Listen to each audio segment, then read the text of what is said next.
times that these swimmers will do in a long course pool. That seemed to be the case in that last one. Yeah, entry times a good guide, but as you said, Robert, not always the full story. Wonder what we will get here as we go into the men's 200 metres butterfly. 4 heats again in this one. This is the first heat. Louis Hewitt from Coast in lane number 2. Scott Lilburn in lane number 3. He goes for the team from first.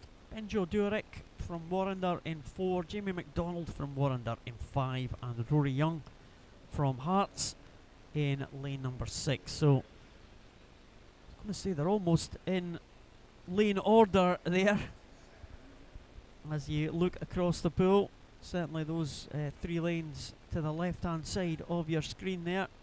Louis Hewitt going out very well, but coming through as they approach the halfway point is Benjo Durek.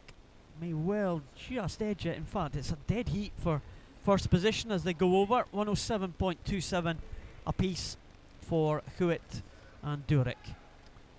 Yes, very little between the two swimmers, between them and the blue cap. Swimmer from first, Scott Lilburn, he's not far behind.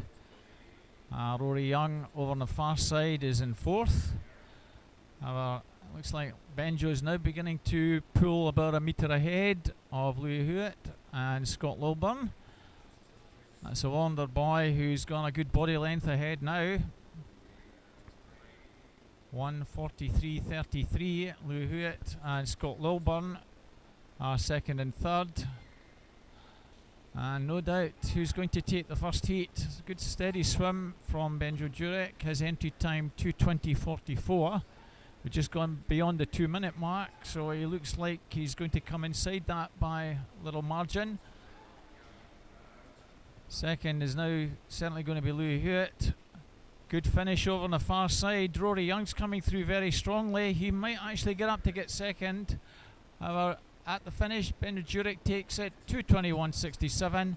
Rory Young did indeed just get up to snatch second. 2:24.43 from the Heart swimmer, taking second ahead of course Louis Hewitt in 2:24.52.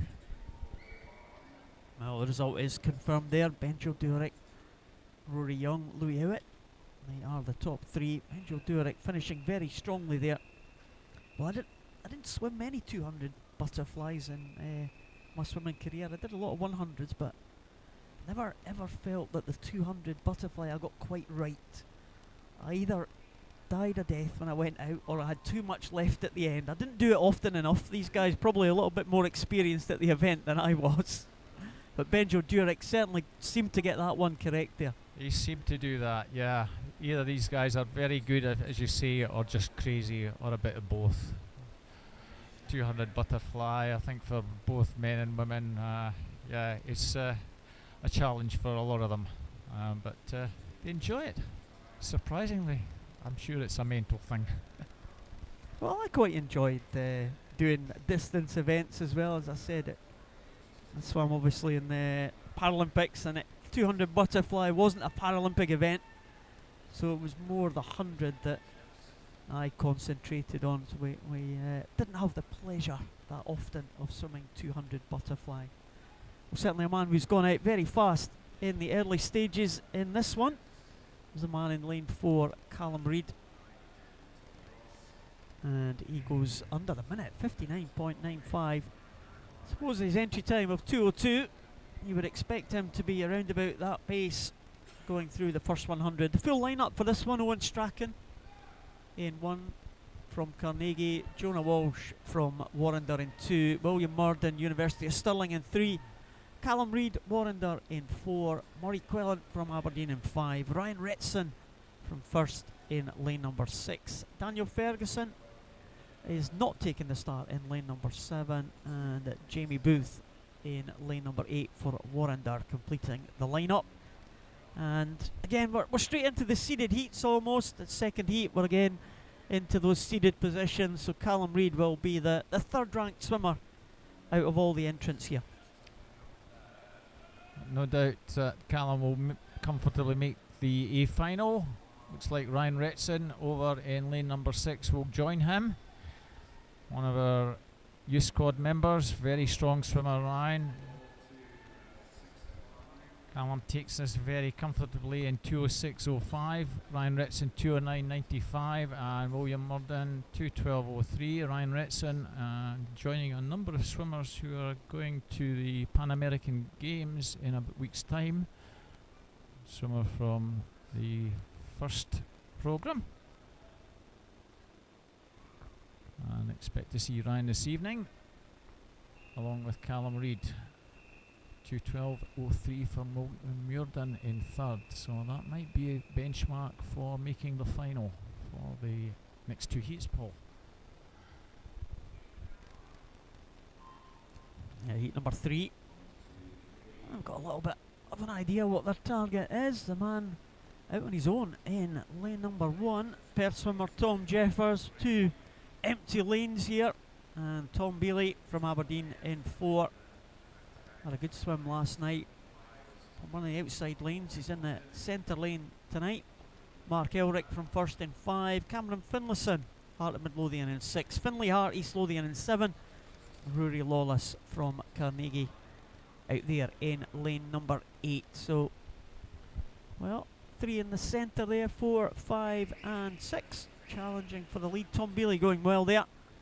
Again, in the seeded heats, he'll be the second ranked swimmer out of the 24 in the final 3 heats, and we'll see how he goes out. 59.9 in the first heat there for Reid, and he's just going to be about the same actually, just 0.17 faster. Yeah, Tom Bailey looking very, very strong in this heat. Winner at the British Championships. Second in that event is Mark Elric, who's challenging the Hart swimmer Cameron Finlayson in lane 6. There's a very, very good swim here from Aberdeen boy. He's gone some 4 or 5 metres ahead of Mark and Cameron. 1:32.63, just a fraction slower than Callum Reid. Good strong swim. Tom coming down with 25 to go, and as you can see, Mark Elric has gone about a metre ahead of Cameron Finlayson, so these two will be working hard to make sure they're in the final this evening. No doubt who's going to be in the A final. It's certainly going to be the Aberdeen boy, Tom Bailey. Let's see what time he's going to post, somewhere around the 2:06, 2:05.63. Good swims from Mark Elric and Cameron Finlayson. They'll probably be good enough, I suspect, to also get into the final. 2:10.86 from Mark and 2:11.40 from Cameron. Tom Jeffers coming in 4th position, 2:19.32. That might be a B final for Tom. Just the 6 taking part in that one.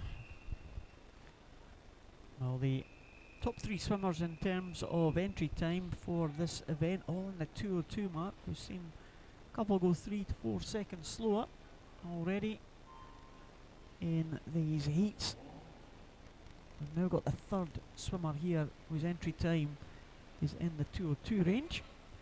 Full line up for this one: Tom Robinson from Alverston in lane number 1, Alistair Robertson from Edinburgh University in lane number 2, Alistair Miley from Geary in 3, Ryan Brown, City of Glasgow, favourite for this one, fastest entry time, 2:02.06. He goes in 4, Fraser Lowther, University of Stirling in 5, Joseph Miley from Geary in 6, Ian Fletcher, Milgown Bearsden in 7, and Giano Napolitano from Bellshill Sharks goes in lane number 8. So just keep an eye on this one. It promised to be, in terms of entry time certainly, be a very, very tight final here, and we have seen swimmers in the previous 2 heats, Callum Reid and Tom Bailey, swim pretty similar races, and looks like Ryan Brown is around about on that pace again, just a 10th or so faster than the previous heat. Yes, Ryan looking very strong. He was looking good in the IM and the fly section, and he had a super swim a couple of weeks ago at Tall Cross. Made the Tokyo Target final and won that. And at Tall Cross he actually did 2:00:73. His entry time 2:02:06, which would be his fastest time at that point when the entries were posted, but he's looking very strong down this final 50. 1:32:01, fastest so far, and looks like Ryan's making a statement to the rest of this field, wanting to make sure that he's in pole position for the final. And I certainly look as though he's going to come in somewhere around about the 2:03:2:04 mark, finishing very strongly here. 2:04:58, that's the fastest so far. Second is going to be Fraser Lowry, 2:09:60, that'll be good enough to make the final. Alistair Miley, 2:12:15 in third, so we'll see if that's good enough also to make the final. And Joseph Miley, his brother, 2:15:18 in fourth position. Well, looks like a very good swim there from Ryan Brown, 2:04:58. Expect him to go faster in the final. We expect likes of Callum Reid and Tom Bealey also to go faster. It's quite interesting looking at those, all comfortable qualifications there in the heats. It'd be very, very interesting to see how they fare in the final. Going that little bit faster can affect the way that you're